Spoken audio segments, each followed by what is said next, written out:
आप सभी छात्रों का sign study centre YouTube channel में स्वागत है। आज हम लोग देखेंगे एक नया टॉपिक, प्रत्यावर्ती धारा। क्या? प्रत्यावर्ती धारा, जिसे हम लोग प्रत्यावर्ती धारा जनित, जिसको हम लोग क्या कहेंगे? AC generator. क्या कहेंगे? AC generator. ठीक, सबसे पहले समझते हैं कि ये एसी जनरेटर है क्या। जनरेटर मतलब एक जनरेट करने वाला। ठीक है, क्या करने वाला?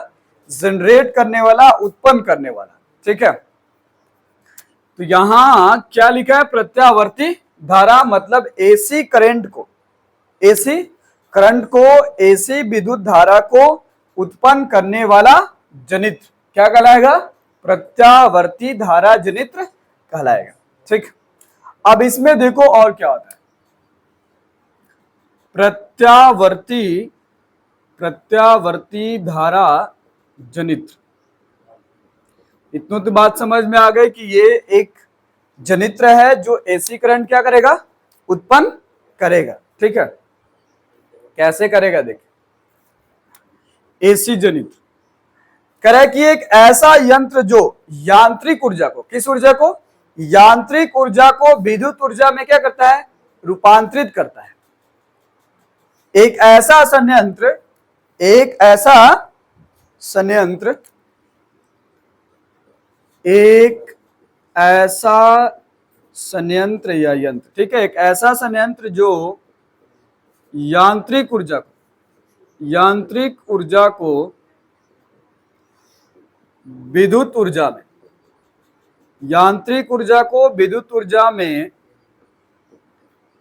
रूपांतरित करता है, रूपांतरित करता है।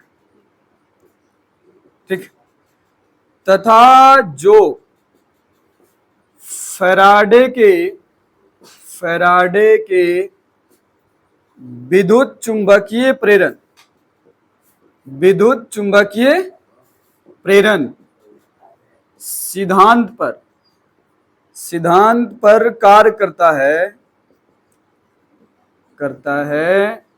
वैसे यंत्र को क्या कहेंगे? प्रत्यावर्ती धारा जनित्र, प्रत्यावर्ती धारा जनित्र कहते हैं। ठीक है, इतनी बात समझ में आ गई कि जो, अब देखो एग्जाम में ऐसे सिंपल में पूछ लेता है कि प्रत्यावर्ती धारा जनित्र किस ऊर्जा को किस ऊर्जा में क्या करता है? कन्वर्ट करता है या बदलता है। तो आप क्या बताइएगा? ये आंतरिक ऊर्जा को किस में बदलता है?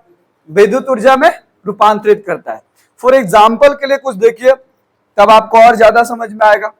एग्जाम्पल, फॉर एग्जाम्पल, जैसे आपने जल विद्युत परियोजन देखा होगा, जल विद्युत परियोजन। ठीक है, जल विद्युत परियोजन में जो विद्युत ऊर्जा उत्पन्न किया जाता है, वहां यांत्रिक ऊर्जा को किस ऊर्जा में बदला जाता है? विद्युत ऊर्जा में। किस ऊर्जा में? यांत्रिक ऊर्जा को विद्युत ऊर्जा में बदला जाता है। जैसे अब विद्युत जल परियोजन में आप देखेंगे कि एक तेज गति से जल को किस पे? टरबाइन पर क्या किया जाता है? टरबाइन के जो पंखा है, जो पंखे लगे रहते हैं बाहर, उस पे गिराया जाता है, जिससे गतिज ऊर्जा से यांत्रिक ऊर्जा में, यांत्रिक ऊर्जा से किस में? विद्युत ऊर्जा में बदल जाता है। एक और एग्जांपल देखिए, नाभिकीय ऊर्जा से, नाभिकीय ऊर्जा से विद्युत ऊर्जा, नाभिकीय ऊर्जा से कौन सी ऊर्जा? विद्युत ऊर्जा। अब नाभिकीय ऊर्जा से डायरेक्ट हम विद्युत ऊर्जा उत्पन्न नहीं कर सकते, उसके लिए एक जनित्र लगाना होगा, और वो कौन सा जनित्र है? प्रत्यावर्ती धारा जनित्र, जिसमें यांत्रिक ऊर्जा पहले उत्पन्न किया जाएगा और फिर यांत्रिक ऊर्जा से किस में बदला जाएगा? विद्युत ऊर्जा में बदल दिया जाएगा। ठीक, इसी तरह से एक और एग्जांपल देखिए, ईंधन जलाकर, क्या करके? ईंधन जलाकर। तो ईंधन जलाओगे तो कौन सा ऊर्जा उत्पन्न होगा? उष्मीय ऊर्जा उत्पन्न होगा। उष्मीय ऊर्जा को किस में बदलेंगे? यांत्रिक ऊर्जा में बदलेंगे, और यांत्रिक ऊर्जा को फिर किस में बदलेंगे? विद्युत ऊर्जा में। तो विद्युत प्रत्यावर्ती धारा जनित्र एक ऐसा संयंत्र जो यांत्रिक ऊर्जा को किस में बदलता है? विद्युत ऊर्जा में रूपांतरित करता है, ठीक है, जो फैराडे के विद्युत चुंबकीय प्रेरण सिद्धांत पर कार्य करता है, वैसे यंत्र को क्या कहते हैं?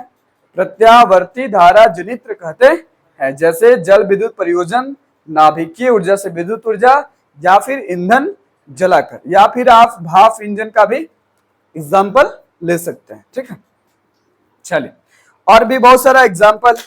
इसके बाद हम लोग समझेंगे इसके संरचना को, जो यहां बनाया गया है। इसका स्क्रीनशॉट ले लीजिए।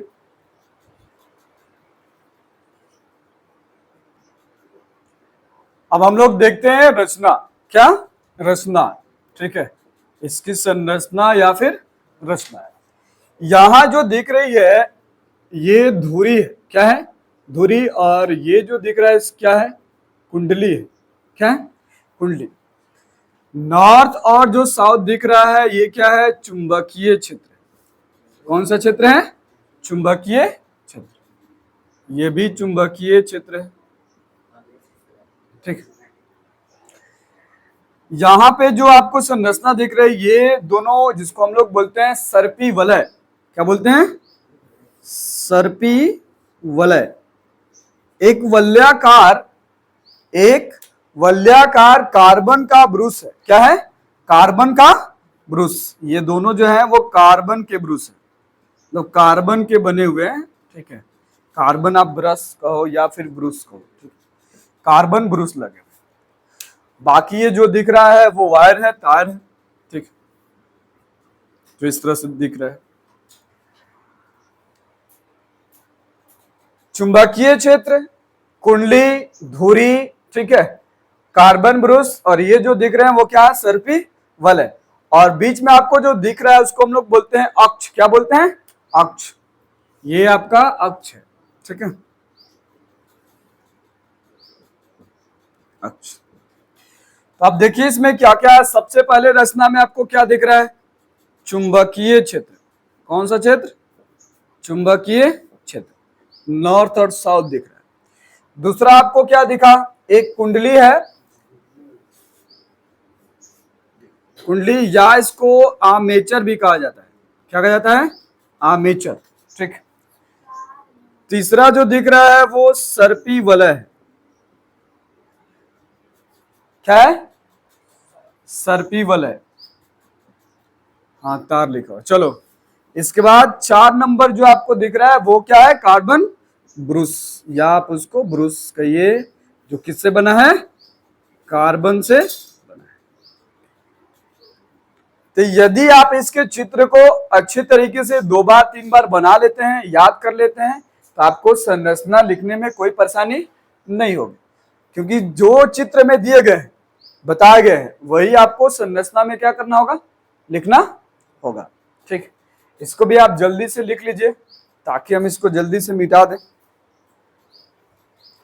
इसके बाद हम लोग देखेंगे इसके कार्य विधि को। ठीक है, क्या देखेंगे?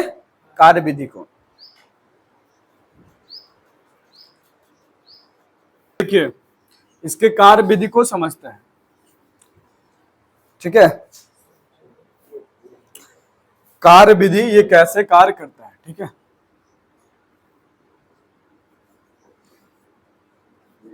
एग्जाम में इसकी प्रत्यावर्ती धारा क्या है, संरचना क्या है, और इसके कार्य विधि को लिखिए। ठीक है, और इसके व्यंजक भी क्या होते हैं? दिए जाते हैं। कार्य विधि को समझते हैं, ये कार्य कैसे करता है। ठीक, देखिए इस जनित्र में, मतलब एसी जो जनरेटर है, इसमें एक कुंडली होती है। क्या होती है? एक कुंडली होती है। लिखिए, एसी जनित्र में एक कुंडली होती है। क्या होती है? कुंडली। जैसे यहां आपको एक कुंडली दिख रहा है। ठीक, जो रोटर शाफ्ट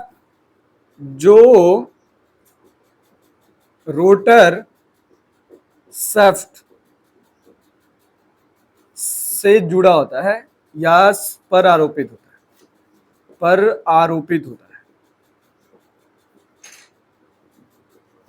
कौन आरोपित होता है? कुंडली। ठीक है, कुंडली का घूर्णन अक्ष, जैसे यहां दिख रहा है, ये जो हमने कहा कि ये जो है वो क्या है, घूर्णन अक्ष है। कुंडली का घूर्णन अक्ष चुंबकीय क्षेत्र के लंबवत होता है, मतलब इस क्षेत्र के कैसा होगा, लंबवत होगा, 90 डिग्री पर होगा। ठीक है, कुंडली का चुंबकीय अक्ष, चुंबकीय अक्ष, चुंबकीय क्षेत्र, चुंबकीय क्षेत्र के क्या होगा, लंबवत होगा, मतलब 90 डिग्री के साथ रहेगा। ठीक है,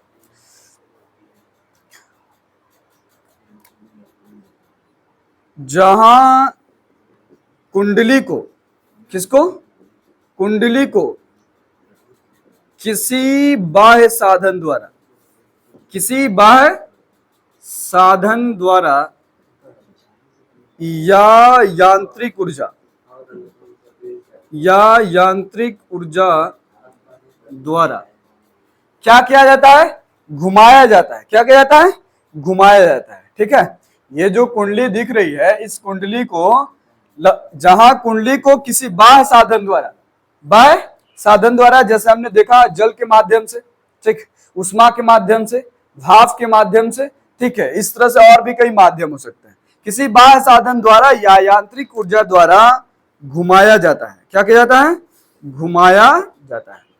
ठीक, अब घूर्णन के बाद जरा ध्यान दो, जब कुंडली घूम रही है, ठीक है, किसी यांत्रिक ऊर्जा द्वारा क्या हो रही है, घूम रही है, या फिर किसी साधन द्वारा घुमाया जा रहा है, और यहाँ जो चुंबकीय क्षेत्र है वो कैसा है, लंबवत है। क्या है, लंबवत। तब इसके बीच चुंबकीय फ्लक्स में परिवर्तन होगा। किस फ्लक्स में, चुंबकीय, घुमाया जाता है तब चुंबकीय फ्लक्स में, चुंबकीय फ्लक्स में क्या होता है, परिवर्तन होता है। चुंबकीय फ्लक्स में परिवर्तन होता है, जिससे कुंडली में एक धारा क्या होती है, एक विद्युत वाहक बल उत्पन्न होती है, या एक चुंबकीय फ्लक्स में परिवर्तन होता है, जिसके कारण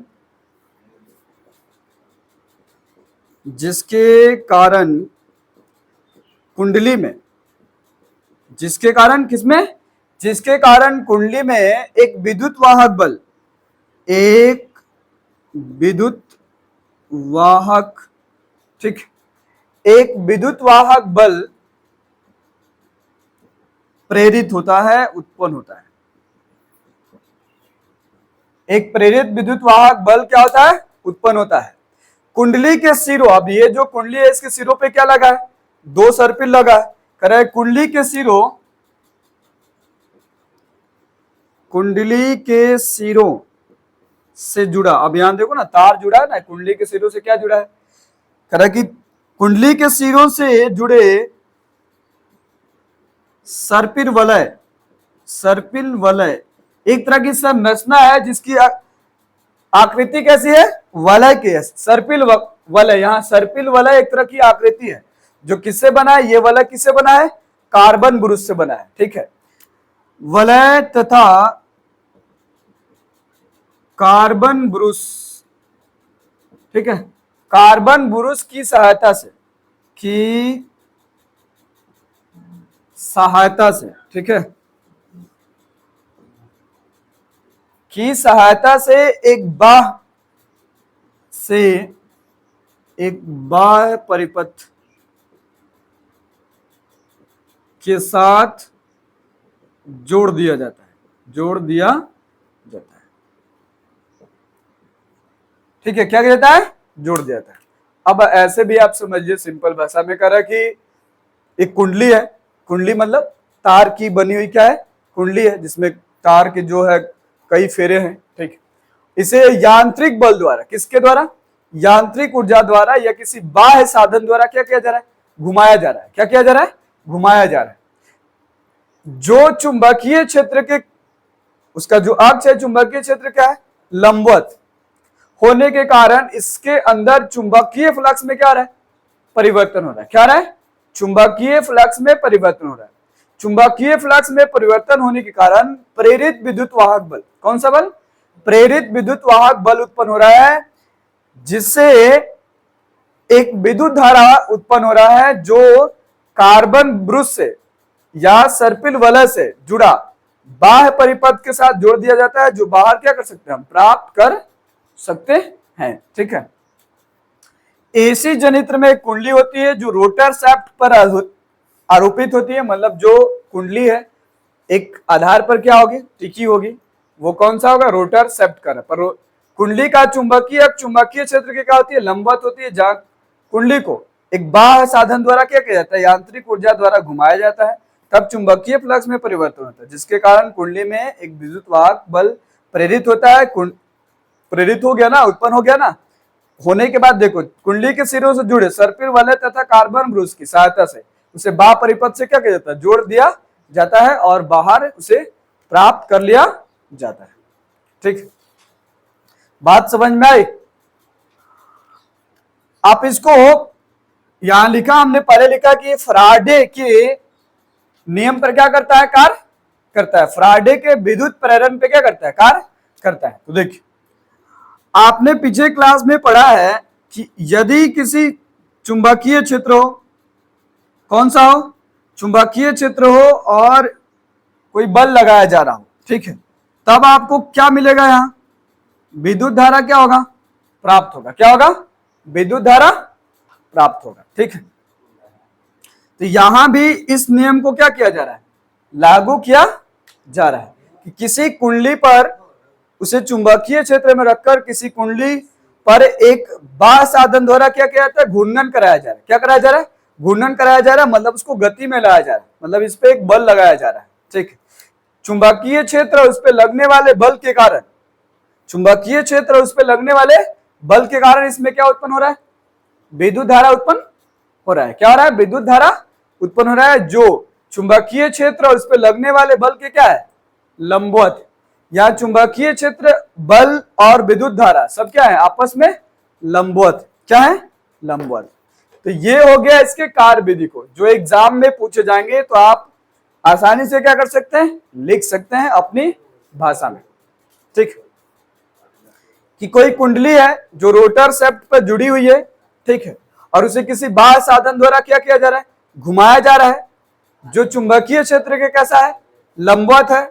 घुमाने के बाद एक बल आरोपित हो रहा है और चुंबकीय क्षेत्र और बल के कारण, ठीक है, एक प्रेरित विद्युत वाहक बल, जहां एक विद्युत धारा क्या हो रहा है, उत्पन्न हो रहा है, जिसे बाद कुंडली के सिरों से जुड़े सर्पिल वलय और कार्बन ब्रुश की सहायता से हमें क्या हो रही है, प्राप्त हो रही है। ठीक, अब इसके बाद हम लोग इसके गणितीय व्यंजक को देखेंगे, गणितीय विधि को देखेंगे। ये तो हो गई भाषा के तौर पे, ठीक है, कि भाई आप भाषा में अगर लिखना चाहें तो आप लिख सकते हैं कार्य विधि। ठीक, इसे उतारिए।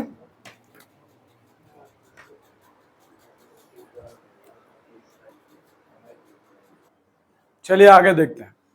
अब इसके गणितीय व्यंजक को देखेंगे। ठीक है, गणितीय व्यंजक मतलब इसके व्यंजक पूछे जाएंगे, ठीक है, उस व्यंजक को हम लोग क्या करेंगे, यहां देखेंगे। चलिए अब इस फिगर को भी मिटाते हैं, इसकी जरूरत नहीं है अभी।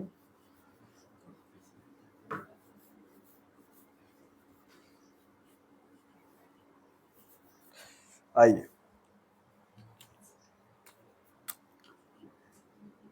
गणितीय व्यंजक, क्या गणितीय व्यंजक। ठीक, हमने कहा कि ये कौन सा फ्लक्स उत्पन्न कर रहा है, चुंबकीय फ्लक्स उत्पन्न कर रहा है। कौन सा, चुंबकीय। और चुंबकीय फ्लक्स में परिवर्तन होने के कारण ही क्या हो रहा है, विद्युत धारा उत्पन्न हो रहा है। तो फाई बी इक्वल टू होता है बी डॉट ए। ठीक है, अगर यहां डॉट को हटाओगे तो बी ए क्या आएगा, कॉस थीटा। क्या आएगा, कॉस थीटा। इसको मान लिया हमने कितना, समीकरण 1। यदि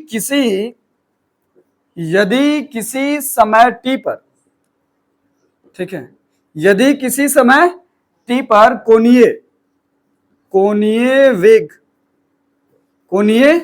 वेग जिसको हम लोग ओमेगा से क्या करते हैं, सूचित करते हैं, तथा कोणीय विस्थापन कोणीय विस्थापन, ठीक है। कोणीय विस्थापन को यहां थीटा से कीजिए, ठीक है। हो तो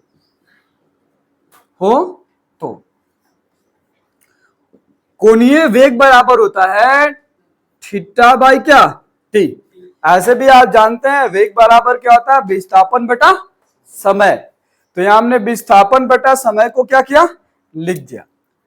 ओमेगा टी इक्वल टू क्या आएगा, डेल, मतलब जो कोणीय विस्थापन है वहां लिख सकते हैं ओमेगा टी बराबर क्या, थीटा, क्या थीटा, जहां थीटा क्या है, विस्थापन है, क्या है, कोणीय विस्थापन।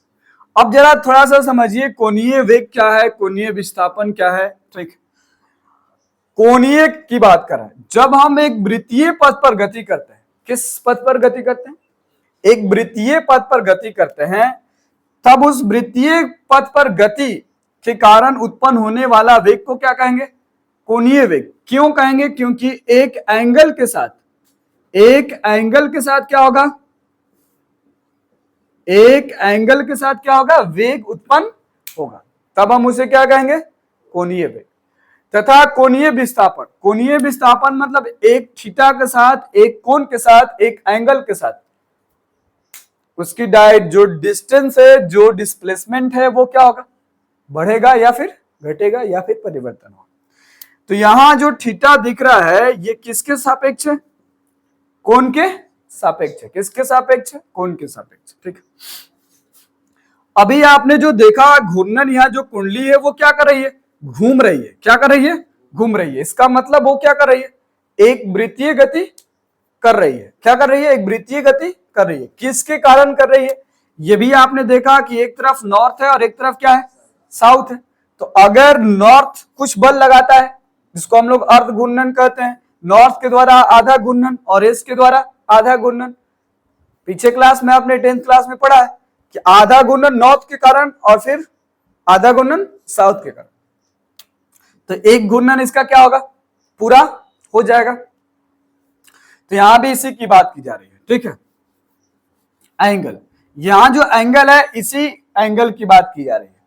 अब हम लिखेंगे फ्लक्स बी इक्वल टू, अगर हम मान रख दे थीटा का मान इसमें बी ए कॉस, फिर क्या थीटा की जगह पे हम क्या लिख दें, ओमेगा टी, और इसको क्या हम मान लें, समीकरण 2, ठीक है। अब देखिए प्रारंभ में कुंडली का क्षेत्रफल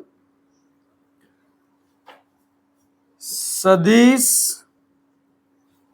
क्षेत्रफल को हम लोग किससे जोड़ते हैं, ए से ना। तो यहां कहा जा रहा है कि प्रारंभ में कुंडली का क्षेत्रफल सदिश क्या, ए, और चुंबकीय क्षेत्र, कौन सा क्षेत्र, चुंबकीय क्षेत्र बी है, इधर लिखिए, चुंबकीय क्षेत्र कौन सा, बी है, के साथ एंगल कितना है, 0 का कोण, ठीक है, प्रारंभ में कोण बनाता है, क्या करता है, कोण बनाता है। अब ये जो एंगल है कुंडली को घुमाने पर बना कोण, यहां जो कुंडली था, ये कुंडली क्षेत्र के कैसा था, लंबवत था, कैसा था, लंबवत। तो अगर इसका एंगल बनेगा तो कितना कितना एंगल बन सकता है, कितना एंगल बन सकता है जी, 90, ऊपर लिख देते हैं, 90 बन सकता है, 180 डिग्री बन सकता है, 90 डिग्री, 180 डिग्री, इसके बाद 270 डिग्री, और कितना डिग्री बन सकता है, 360 डिग्री, क्योंकि उस चुंबकीय क्षेत्र के ये क्या है, लंबवत है। तो लंबवत मतलब 90 90 90, 180 डिग्री, 270 डिग्री और 360 डिग्री, ठीक है, कोण हो जाता है या हो सकता है। 4 एंगल हो सकते हैं, 90 डिग्री, 180 डिग्री, 270 डिग्री और 360 60 डिग्री। ठीक है, आइए फराडे के नियम को देखते हैं। फराडे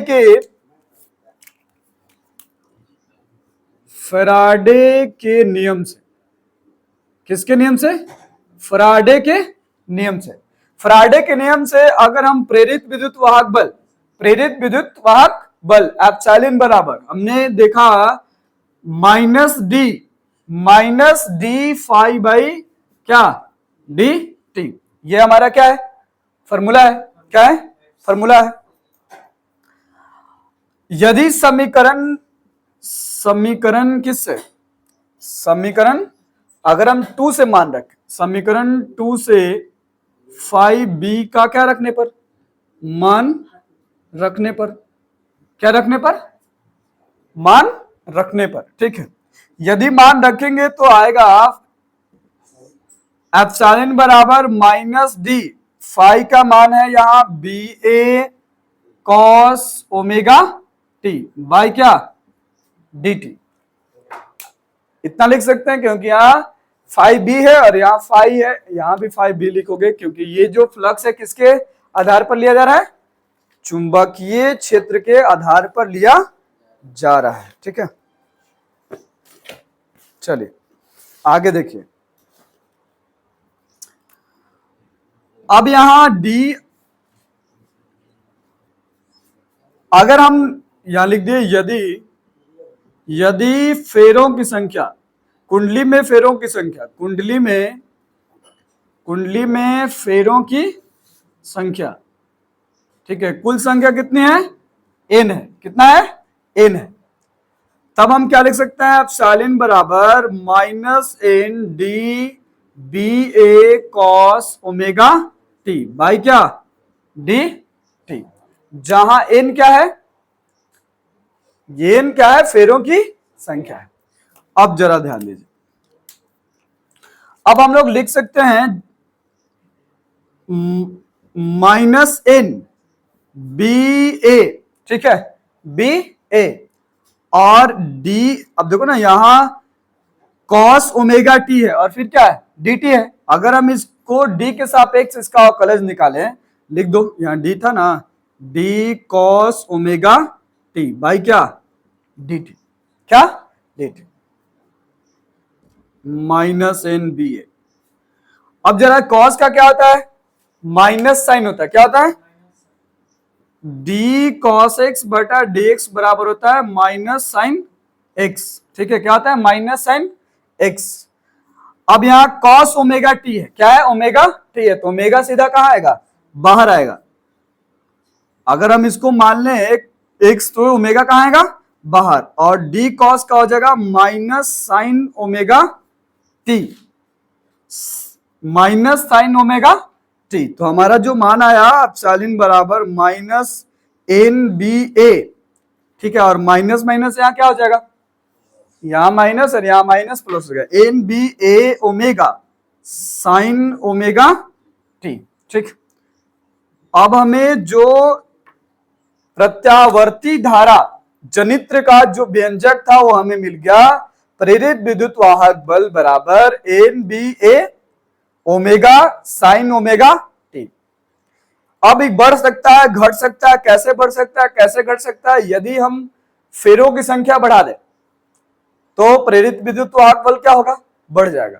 यदि हम चुंबकीय क्षेत्र को बढ़ा दें तो ये क्या होगा? बढ़ जाएगा। यदि हम क्षेत्रफल को बढ़ा दें तो क्या होगा? बढ़ जाएगा। यदि हम ओमेगा को, मतलब उसके कोणीय वेग को बढ़ा दें तो क्या होगा? बढ़ जाएगा। यदि हम थीटा को भी बढ़ाए तो क्या हो जाएगा? बढ़ जाएगा। ठीक, तो दो स्थिति है जहां पे वो अधिकतम हो सकता है और मैक्सिमम हो सकता है। ठीक है, दो ऐसी स्थिति है जहां वो अधिकतम और मैक्सिमम हो सकता है। ठीक है, देखिए अधिकतम और मैक्सिमम कहां हो सकता है, इतना पहले उतारिए, तब अधिकतम और मैक्सिमम देख लेते हैं कहां होता होगा या न्यूनतम कहां होगा।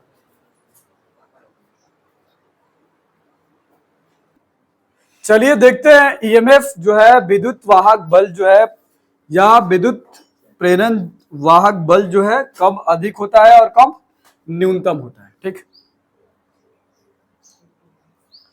मतलब प्रत्यावर्ती धारा जनित्र का मान कब ज्यादा होगा? एप्सिलॉन के अधिकतम मान के लिए, अधिकतम मान के लिए, ठीक।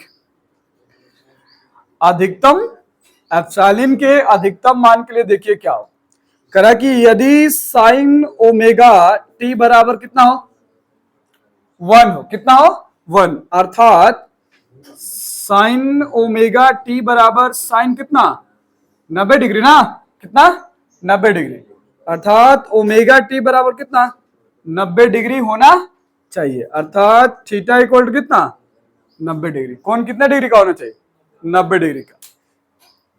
यदि कुंडली और चुंबकीय क्षेत्र के बीच 90 डिग्री का एंगल बनता है तब आपका एप्सिलॉन का जो मान है वो क्या होगा, सबसे अधिक होगा, अधिकतम होगा। यदि एप्सिलॉन मैक्सिमम को एप्सिलॉन नॉट से सूचित करें, किससे करें, एप्सिलॉन नॉट से, तो एप्सिलॉन नॉट या एप्सिलॉन मैक्सिमम बराबर क्या लिख सकते हैं जी, एन बी ए ओमेगा, और साइन ओमेगा बराबर कितना, 1 ना, तो ये हो गया आपका कौन सा, अधिकतम का मान। यदि प्रत्यावर्ती धारा जनित्र अधिकतम विद्युत धारा उत्पन्न कर रहा है तब एप्सिलॉन नॉट या एप्सिलॉन मैक्सिमम बराबर एन बी ए ओमेगा होगा, ठीक है। आइए अब हम लोग देखते हैं न्यूनतम कब होगा, ठीक। न्यूनतम कब होगा, यदि इसका थीटा किस में हो जाए, इसका मान माइनस में हो जाए, ठीक है, तो क्या होगा, न्यूनतम होगा। एप्सिलॉन का मान न्यूनतम होगा, न्यूनतम होगा। कब होगा, जब इसका मान किस में हो, माइनस में हो, ठीक है। तो माइनस के लिए ध्यान रखिए, साइन ओमेगा टी का मान माइनस में कब होगा, 90 डिग्री से ज्यादा होगा तो भी नहीं होगा। क्यों, क्योंकि आप जानते हो कि जो 2/4 है इसमें और इसमें, साइन क्या होता है, प्लस में होता है, इसमें क्या होता है, माइनस में होता है। मतलब जैसे ही वो पाई से प्लस होता है, मतलब 180 डिग्री से क्या होता है, प्लस होता है, और 360 डिग्री से क्या होता है, कम होता है। मतलब हम कह सकते हैं न्यूनतम होगा जब थीटा का मान पाई से ज्यादा हो और 2 पाई से क्या हो, कम हो, ठीक। तब एप्सिलॉन का जो मान है, एप्सिलॉन मिनिमम का जो मान है वो कितना आएगा, माइनस एन बी ए और ओमेगा टी, ठीक है। अर्थात हम लिख सकते हैं कि जो एप्सिलॉन एक हो गया, इसको आप नॉट भी लिख सकते हो, एप्सिलॉन नॉट एक जगह माइनस हो गया और एक जगह क्या हो गया, प्लस हो गया, ठीक। अर्थात साइन ओमेगा टी के सापेक्ष, टी के सापेक्ष एप्सिलॉन का मान न्यूनतम या क्या होगा, अधिकतम, ठीक है, क्या होगा, न्यूनतम या फिर अधिकतम होगा। चलिए इसे उतार लीजिए, आज का जो टॉपिक है वो समाप्त हो गया। प्रत्यावर्ती धारा जनित्र, एसी जनित्र, हमने एसी जनरेटर के बारे में, एसी जनित्र के बारे में आज पढ़ा, इस वीडियो में पढ़ा, ठीक है। यदि वीडियो अच्छा लगे तो इसे लाइक कीजिए, सब्सक्राइब कीजिए और शेयर करना ना भूलिए। मिलते हैं फिर हम लोग नेक्स्ट वीडियो के साथ, तैयारी करते रहिए, जहां आपको एग्जाम के थ्रू, मतलब एग्जाम में जो आने वाले क्वेश्चन है 5 नंबर 2 नंबर या इंपॉर्टेंट जो क्वेश्चन है जो एग्जाम के व्यू से आएंगे वो यहां आपको बताया जा रहा है। तो आपकी तैयारी के लिए एग्जाम व्यू से ये सब जितने वीडियो है वो बहुत बहुत क्या है, इंपॉर्टेंट है। मिलते हैं फिर हम लोग नेक्स्ट वीडियो के साथ, नेक्स्ट क्लास में। Okay bye, take care.